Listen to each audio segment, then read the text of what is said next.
We also have things like nail painting stations. That was very controversial, but the younger girls absolutely love nail polish. On there, they say they want to, really give boys some ability to help them win the game. And so we are concentrating on the ladies and the juniors. And the juniors are mixed because we believed that we need to bring up a crop of players who had respect for women on the chessboard, and not what we had initially seen where the veterans felt that the ladies were lesser than them.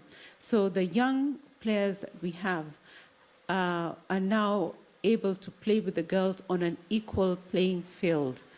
And so, whereas we still have the ladies, we also have the juniors who are mixed boys and girls, and we make sure that there's no segregation or any separation in terms of the way we apply the training or the treatment to any of the players.